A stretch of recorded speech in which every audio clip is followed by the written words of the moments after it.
At 7:03 a.m. in the frozen woods of western Germany, an American corporal realized his worst fear. His rifle was dead. No trigger, no bolt, nothing.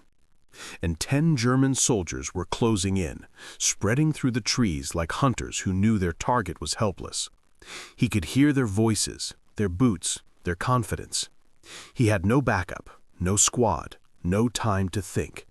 In that moment, with death walking straight toward him, he made a decision so insane, so unexpected, that it would rewrite everything the army believed about survival and broken weapons. Over the next 48 hours, that jammed, frozen rifle would take the lives of every soldier hunting him and force the U.S. Army to rethink everything it believed about weapon reliability in winter combat. But at that moment, Sullivan couldn't fire a single shot. All he could do was clutch a dead piece of steel while the men around him were cut down one by one. The M1 Garand, America's pride, the rifle patent praised as the finest battlefield tool ever built, had become nothing more than a cold, silent weight in his hands. 8 pounds of walnut and steel, semi-automatic, 30-06, and deadly accurate out to 500 yards. It was American engineering forged into something a soldier could carry. Every GI who landed in Europe trusted it completely, believing U.S. firepower gave them the edge. But the Garand carried a fatal flaw. It despised moisture, especially when mixed with freezing temperatures and the thick carbon-soaked oils issued in 1944. Sullivan learned this lesson the brutal way. Born in 1922 in the harsh hills of Butte, Montana, he grew up watching his father descend 3,000 feet into the copper mines every day. The Sullivans lived in a cramped company house on Mercury Street. 3 rooms for 6 people, walls so thin every whispered word carried. Each evening, Red's father returned from the mines coated in rock dust, hacking a cough that would, by age 45, turn wet and bloody. Red watched him waste away from silicosis, a slow death that haunted his teenage years. He promised himself he would never descend into the mines. Instead, he became a mechanic. Harsh winters and high-altitude cold made engines as unforgiving as the mines themselves. And in drafty garages, Red learned exactly how metal contracted, thickened, and seized below zero. He learned which oils thickened in the cold, which metal parts contracted, and how tolerances vanished when temperatures plummeted to -20. Summer lubricants became winter killers. The Army didn't care. When Sullivan enlisted in December 1942, they handed him an M1 Garand and a maintenance manual written by engineers who had never faced a battlefield winter. The instructions called for a light preservative oil, Army designation LP, promising it worked in all conditions. Apply liberally, the manual said. And like every soldier before him, Red read it and applied it exactly as ordered. Every other rifleman in the 28th Infantry Division followed the same routine. By November 1944, as they pushed into the Hurtgen forest, men were already dying because of it. 70 square miles of dense pine, steep ravines and logging roads turned to treacherous mud. Rain fell without pause. When it stopped, sleet whipped down. When that ended, snow blanketed the ground. Temperatures hovered between 28 and 35 degrees Fahrenheit, cold enough to freeze water, yet warm enough to keep it flowing, turning the forest into a relentless, slippery trap for every soldier who entered. The trees were so dense that artillery shells exploding in the canopy sent splinters raining down like deadly shrapnel. The Germans had spent months fortifying every trail, clearing, and approach. The 28th Division stepped into the forest on November 2nd. By the 6th, they had already lost 31% of their men. By the 12th, casualties rose to 45%. 14,000 men entered, 6,000 would emerge. Many fell because their rifles refused to fire. Private Eddie Harmon was part of Sullivan's squad. On November 8th, during a German counterattack near Wassenach, he pulled the trigger and nothing happened.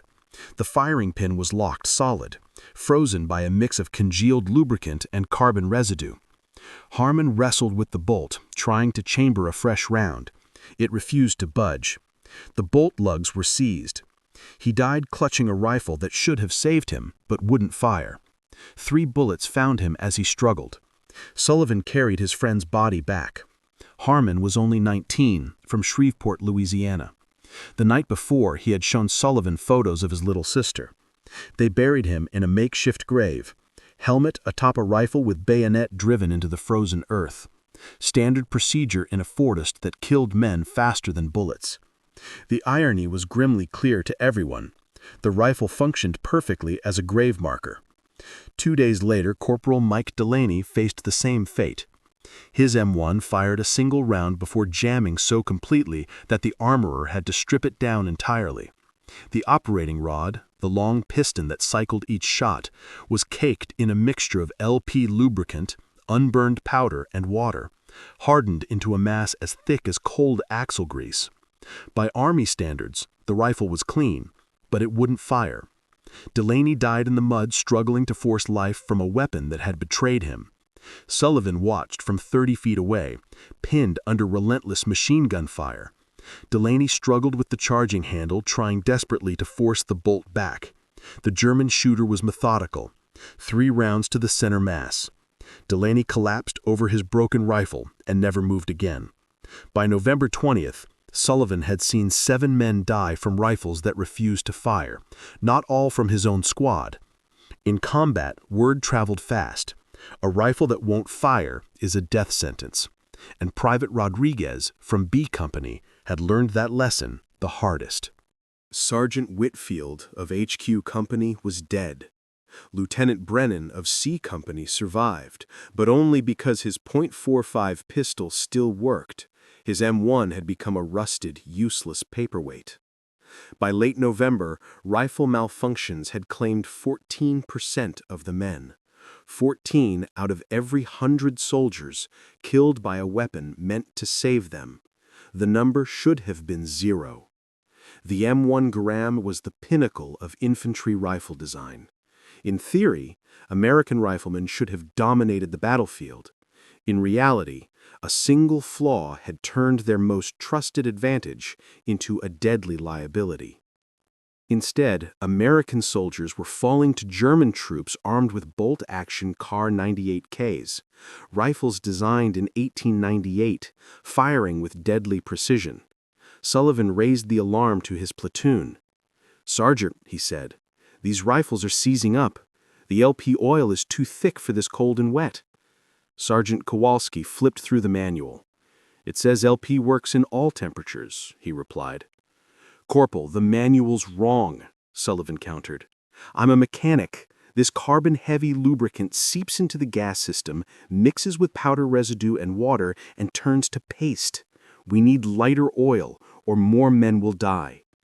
"You an ordnance engineer now, Sullivan?" Kowalski asked. "No," Sullivan shot back, "but I know how metal behaves in cold. This stuff is killing us." Kowalski shrugged. "Take it up with the armorer."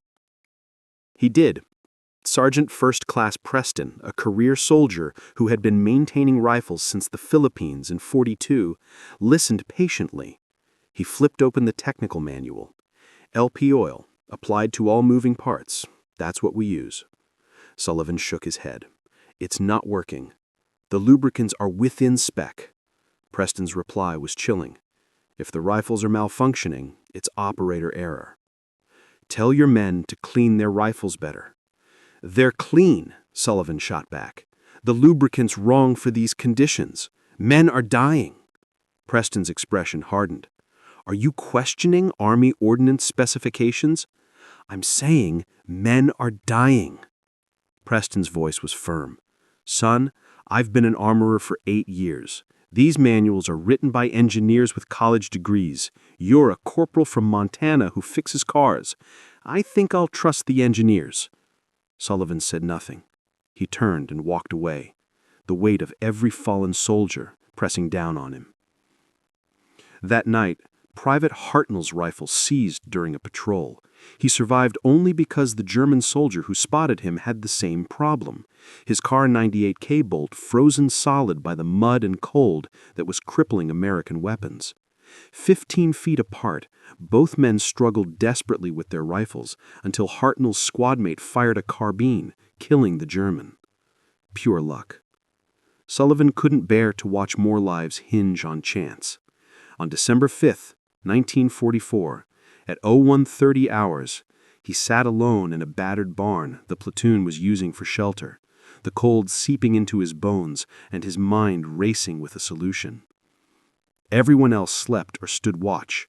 Sullivan worked alone, his M1 completely disassembled on a wooden crate, the only light a shielded candle flickering over the pieces. The rifle lay in fragments: receiver, trigger assembly, operating rod, bolt, gas cylinder, each part coated in LP lubricant exactly as Army regulations demanded. Sullivan wiped each component dry, then went further. With a steel pick, he scraped hardened carbon from the gas cylinder, bolt lugs, and trigger mechanism. The residue was baked solid, fused by hundreds of rounds fired. 40 minutes later, every trace of it was gone. His hands ached from the cold and the endless scraping. Then came the part he had feared, the forbidden step. For 2 weeks, ever since Delaney died, he had thought about it. The problem was clear. LP lubricant was made for temperate climates. Heavy petroleum distillates thickened in the cold, and when mixed with carbon and water, they turned to a paste that seized every moving part. The solution was simple: don't use it. But the manual was explicit: LP lubricant on all moving parts. Following it meant death. Ignoring it meant survival.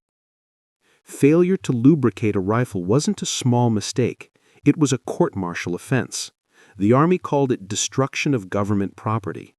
An M1 Garand cost $85, nearly 2 months' pay for a corporal. Run it dry, damage the action, the Army would bill you for the rifle and then prosecute you for negligence. Sullivan stared at the scattered parts on the crate. He pictured Harmon, Delaney, Rodriguez, Whitfield, Brennan, and the others whose names still echoed in his head. Men who died because the rule book mattered more than reality. Men who would die tomorrow if nothing changed. Slowly, deliberately, he reached for another answer. In the dark corner of the barn, he'd spotted a dented jerry can once used for Jeep motor oil. He tipped a small measure into his canteen cup. Motor oil, thin, fast-flowing petroleum-based, built to stay alive in freezing temperatures. Back home in Montana, mechanics trusted it because it never turned to sludge in winter. It wasn't a sanctioned lubricant for weapons. The manual didn't even acknowledge its existence. Using it on an M1 Garand was the technical equivalent of greasing a pocket watch with axle fluid. It wasn't technically banned, only because no one imagined a soldier would be reckless enough to try it. Sullivan dipped a corner of a rag into the motor oil and worked with a surgeon's precision. He brushed the faintest sheen onto the bolt lugs, just enough to stop raw steel from grinding itself apart. Then the op rod rails, the hammer, the trigger sear. Every point where metal kissed metal received nothing more than a whisper of lubrication. The gas cylinder, the birthplace of half the malfunctions he'd seen, demanded even more care. He coated its interior, then wiped almost all of it away, leaving only an invisible film. One drop too much, and the action would choke again. He wasn't fixing a rifle. He was rewriting its entire anatomy in the dark.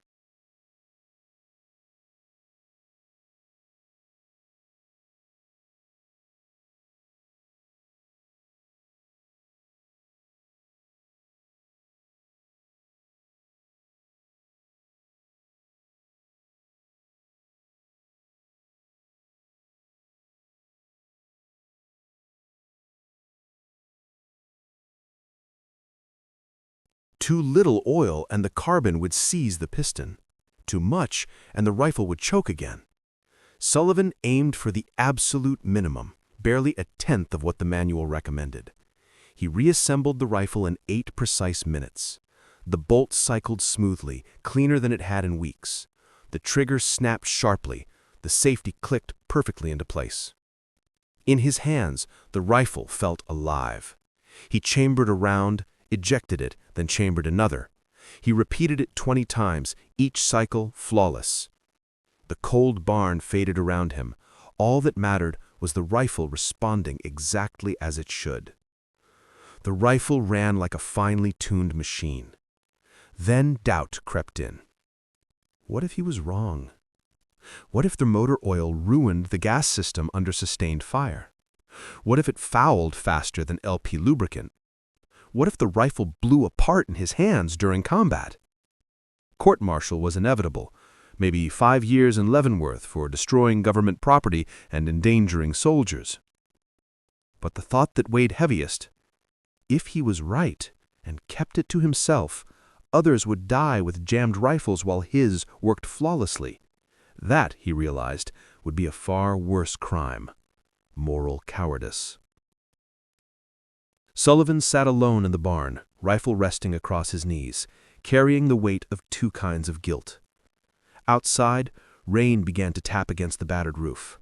He could hear each drop, smell the wet pine, and feel the cold seeping through his wool uniform. He made his choice. He would tell no one. December 7th, 8:15 a.m. Sullivan's squad moved through the German lines. They had spent the night in forward positions, rotating watch, huddled in foxholes that filled with icy water, trying desperately to stay warm while the forest around them whispered of danger. No matter how many pine branches lined their foxholes, the rain had turned to sleet around 0300 and back to rain by dawn. Sullivan's rifle had sat exposed to moisture for 11 relentless hours. Then the attack hit without warning. 9 German soldiers, dressed in winter camouflage, moved through the trees with deadly coordination. Sullivan's squad numbered 5. 1 man was already wounded, unable to fight, leaving 4 against 9. Private Jennings fired first. His M1 discharged a single round and then jammed. Sullivan heard Jennings cursing, the harsh click, click, click of a soldier wrestling a frozen bolt. Private Garcia fired next, 3 shots, then jam. The bolt locked on a round that refused to chamber, the brass case stuck halfway in the receiver. The Germans advanced methodically. Their Kar 98K bolt-action rifles were slower but reliable in the cold. 1 German, 2 Germans, 3. They moved with textbook precision, bounding between trees while others laid down covering fire. Sullivan lifted his M1 to his shoulder. He took a breath and squeezed the trigger. The rifle roared to life. Sullivan shifted his aim and fired again. The German soldier on the left dropped. The action cycled flawlessly. Bolt back, spent round ejected, fresh round chambered, bolt forward, all in a fraction of a second. This was what the M1 Garand was built for. Sullivan felt the difference instantly. No hesitation, no grinding, no resistance, only smooth mechanical precision. He fired 3 more rounds in rapid succession. 2 more Germans fell. The rest scrambled for cover. Meanwhile, his squad mates continued struggling, their M1s jammed and useless against the advancing enemy. Jennings had cleared his jam long enough to fire 2 rounds before his M1 locked up again. Garcia had given up on his rifle, drawing a knife for close combat. The Germans tried to flank, 4 to the left, 2 to the right, 3 providing covering fire from behind thick pines. Standard Wehrmacht infantry tactics. They assumed they faced a broken squad hampered by malfunctioning rifles. Easy prey. Sullivan tracked the left flank carefully. The enemy moved in bounds, precise and methodical, unaware that 1 rifle in his hands had regained its deadly efficiency. 1 German advanced while 3 provided covering fire, then they switched positions. They closed, 60 yards, 50, 40. Sullivan waited until they reached 30 yards. Then he unleashed his M1. In semi-automatic, it fired as fast as he could pull the trigger. Practical rate, 40 rounds per minute for a seasoned rifleman. 8 rounds in 10 seconds. The sharp ping of the en-bloc clip ejecting rang through the forest. 2 seconds later, another clip of 8 rounds was chambered. The left flank halted. 2 Germans lay motionless. 1 crawled behind a tree, leaving a streak of blood in the sleet-soaked ground. The 4th soldier dropped to the ground completely. The Germans on the right flank faltered, and that hesitation proved fatal. Sullivan shifted his aim and fired 4 rounds into their position. One stumbled backward, shoulder hit. Another never moved again. 15 seconds of relentless fire. 15 rounds gone. 5 Germans down, 1 wounded, and 3 pinned. The 3 men providing covering fire broke and ran. Sullivan tracked them through the dense pines, moving targets at 70 yards, hidden by branches and sleet. He led the first runner, squeezed the trigger, missed. Adjusted. Fired again. The German dropped. He swung on the second runner, firing twice. 1 hit. The German kept moving, but his gait faltered, a leg wound. Not fatal. The third man made it to cover. His rifle was empty. He chambered his last clip. 8 rounds remaining. The fight was over. 5 Germans dead, 1 wounded and crawling, 3 retreating. In just 40 seconds, Sullivan's M1 had fired 23 rounds without a single malfunction. Every other Garand in his squad had jammed within the first 5 shots. This rifle, finally, was living up to its reputation. Private Jennings stared at Sullivan's rifle as if it were a sacred relic. "How is your weapon still working?" Sullivan looked down at the M1 in his hands. Smoke curled from the barrel. The wood stock was slick with rain. The action was splattered with mud from muzzle blasts hitting the wet ground. It should have jammed 10 rounds ago. "I don't know," Sullivan lied. They held position for another hour, waiting for German reinforcements that never came. Sullivan kept the rifle ready, but the forest stayed quiet except for the steady rain. When the squad finally returned to company lines, Sergeant Kowalski was waiting at the CP. Sullivan had just returned from contact, and Kowalski wasted no time. 9 Germans had advanced, Sullivan reported, but they retreated after the fight, with 5 confirmed killed. Most of his squad's rifles had jammed. Jennings and Garcia couldn't fire. Rodriguez was already wounded. It had fallen mostly to him. Kowalski's gaze shifted to Sullivan's rifle. "Your M1 worked the whole fight?" he asked. Sullivan nodded. 23 rounds fired, perfectly. Kowalski lifted the weapon, worked the bolt, which moved smoothly, then peered into the receiver, inspecting the mechanism, letting the significance of the morning's battle sink in. The rifle was filthy. Carbon buildup, powder residue, mud spatter from sustained fire, but the action moved freely. Kowalski's eyes steadied it carefully. "You did something different with maintenance?" he asked. Sullivan met his gaze. "Just cleaned it good, Sergeant." Kowalski held the stare, processing the weight of the situation. If Sullivan had altered the rifle against regulations, it could mean court-martial. But if his M1 was the only one functioning while every other rifle jammed in the forest, perhaps the regulations were failing. "Show me," Kowalski said finally. "Tonight, after chow, show me exactly what you did." Rumors move quicker than bullets on the front line. By sunset, riflemen from half a dozen squads drifted toward Sullivan's dugout, each one wanting to see the weapon that hadn't failed in the storm. By dawn, Sullivan had repeated the same process 14 times.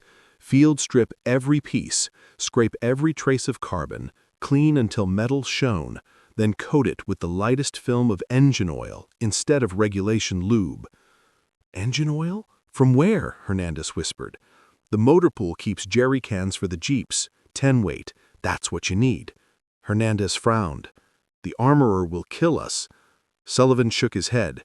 "The armorer doesn't have to know. Decide, do you want a rifle that fires or a rulebook that doesn't?" Hernandez hesitated only a moment before gripping the can of oil. Soon Davidson was doing it, then Meyer, then PFC Wong, Sergeant Lewis, and nearly a dozen more whose names Sullivan never caught in the blackout hours. They huddled over their rifles by candle stubs in barns, cellars, and flooded foxholes, stripping every mechanism to bare metal, scraping out weeks of carbon, and brushing on the outlawed oil no manual dared mention. No forms, no signatures, no permission. Just men refusing to die because of a clogged gas cylinder. On December 9th, B Company walked straight into a firefight near Gross. 15 riflemen carried M1s tuned with engine oil. Every one of those rifles ran flawlessly. The rest of B Company's rifles, still coated in standard LP lubricant, jammed at the predictable rate. The difference was so stark that the company commander took notice. That evening, Captain Harrison summoned Sullivan to headquarters. "Corporal Sullivan, I'm told you've been altering rifles, teaching improved cleaning methods, using unauthorized oils," Harrison said. Sullivan said nothing. Harrison leaned back in his chair, a man of 31 from Philadelphia, a lawyer before the war. 7 months commanding B Company, 43 letters sent home to grieving families, 14 of those deaths traced back to weapons that failed when they were needed most. "The manual specifies LP lubricant," Harrison said, his tone measured but sharp. "Using engine oil violates every maintenance protocol. That's destruction of government property, a court-martial offense." "Yes, sir," Sullivan replied quietly. "How many men have you taught this to?" "I don't know, sir."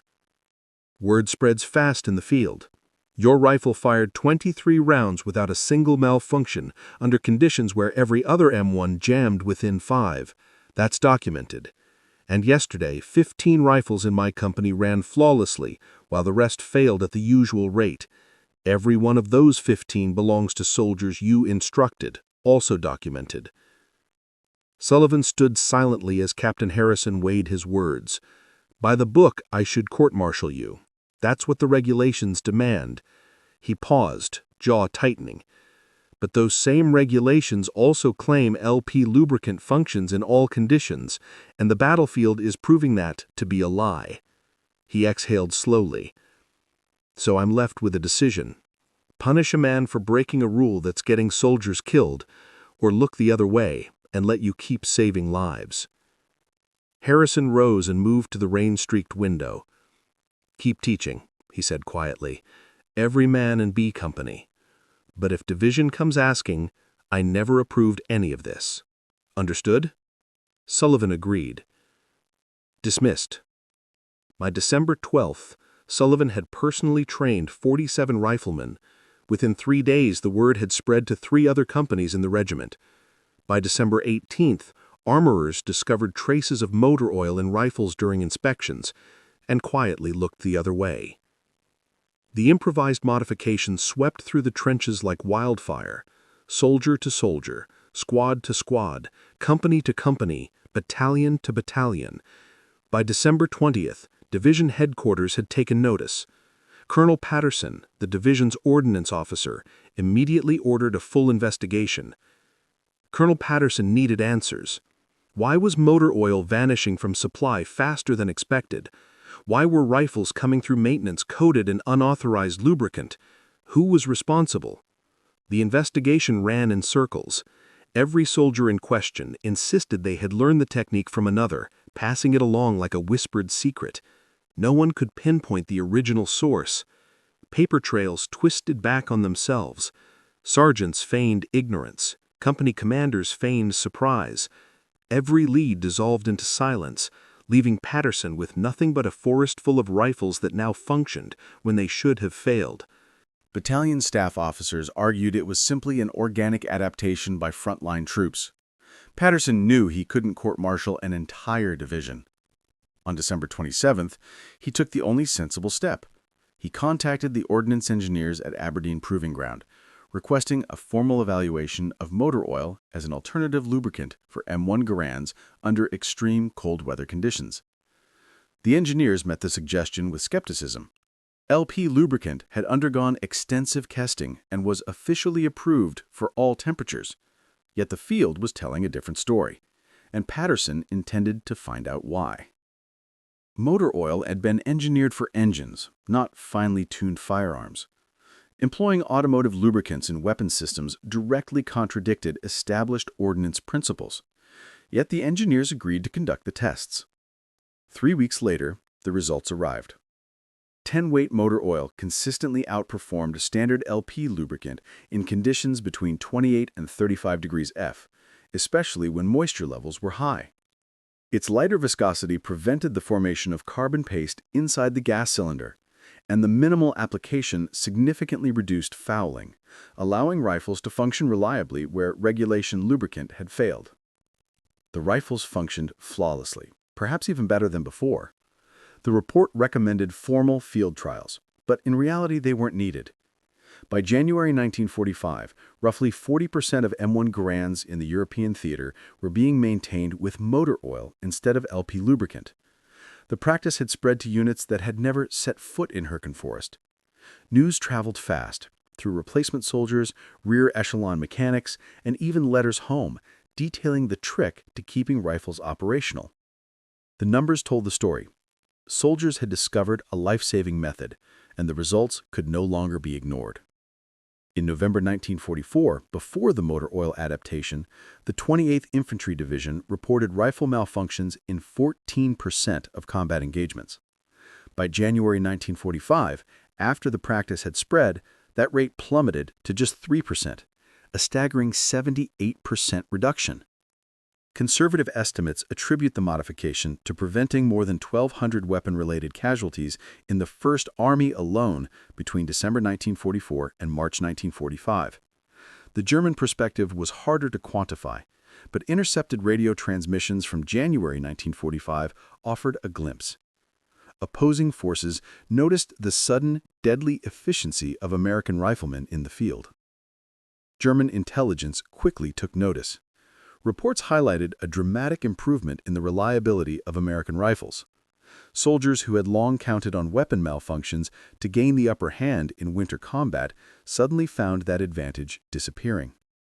One intercepted report from a Wehrmacht battalion commander in the Ardennes read, "American infantry weapons now operate as reliably as our own, erasing our tactical edge in prolonged winter engagements." By March 1945, the same motor oil modification had spread even to U.S. forces fighting in the Pacific, proving its effectiveness across theaters and climates alike. American riflemen in Okinawa, confronting the same high-moisture, punishing conditions, had already begun using motor oil to maintain their weapons. Japanese intelligence reports from the island noted American rifles performing with unusual reliability, despite weather that should have given bolt-action rifles the advantage. The modification had spread across the globe, yet it had never been officially sanctioned. By the war's end in August 1945, Army Ordnance was still debating whether to formally approve motor oil as a standard lubricant for the M1 Garand. Engineering committees convened, but the field had already written the final verdict. Reports were filed, recommendations drafted, and the debate stretched well into 1946. In reality, it no longer mattered. Soldiers had already made their choice in the field. Red Sullivan never received formal recognition for his innovation. His official service record makes no mention of the life-saving modification. The Distinguished Service Cross he was awarded cited his actions on December 7, 1944. Extraordinary heroism against enemy forces. The citation highlighted the number of enemy soldiers he neutralized, not the rifle maintenance breakthrough that had saved countless American lives. His promotion to sergeant followed in January 1945, a quiet nod to valor rather than ingenuity. Sullivan's career followed a standard path. No special commendation, no award for technical innovation. Most of the soldiers who benefited from his technique never knew his name. He survived the war, remaining in Germany as part of the occupation forces until its conclusion. In November 1945, he boarded a train in New York bound for Montana, carrying little more than a duffel bag. The Army offered him a position as an instructor at Fort Benning, teaching rifle maintenance to new recruits. He politely declined. "I've done my part," he told the officer, leaving behind a legacy few would ever formally acknowledge. Someone else's turn, he thought. Stepping back into civilian life. His sister still lived in the old company house on Mercury Street. Same 3 rooms, same paper-thin walls. For 2 months, Red slept on the couch while searching for work. The copper mines were hiring, his father's old mine, the same 3,000-foot descent he had vowed never to make. Instead, he returned to what he knew best, mechanics. At Anderson's garage on East Park Street, he repaired cars and trucks for miners and railroad workers. The mornings were cold, engines frozen, and drivers often arrived with wrecked transmissions from using the wrong oil. Red repaired every vehicle without judgment, quietly applying the same care he had shown on the battlefield. In 1947, he married Dorothy Wagner, a teacher at Lincoln Elementary, and by 1952, they had 3 children. The family settled into a modest house on Utah Avenue, just a short walk from the garage where Red worked. He rarely spoke of the war. Once a year, on December 7th, he would receive a call, sometimes from Jennings, sometimes Garcia, or Sergeant Kowalski. They spoke about the weather, their families, work, anything really, except that morning in Herkin Forest that had defined them all. They never needed to speak of it. They had lived it, and that was enough. Red passed away in 1987 at age 65, succumbing to a heart attack while working beneath a car at Anderson's garage. His obituary in the Montana Standard was brief, 3 paragraphs long. Only a single sentence mentioned his military service. Sullivan served in the U.S. Army during World War II, earning the Distinguished Service Cross for valor in the European theater. There was no mention of rifles, no reference to motor oil, no acknowledgement of his quiet innovation. His widow later donated his footlocker to the Montana Historical Society, a small piece of history preserved in silence. Among the items in his footlocker were his discharge papers, the Distinguished Service Cross citation, photographs from Germany, a well-worn copy of FM 235, the M1 Garand field manual, and a small, tattered notebook filled with handwritten maintenance notes. Inside, Sullivan had sketched diagrams showing the precise lubrication points for the M1 Garand, using lightweight 10W automotive motor oil instead of standard military lubricants.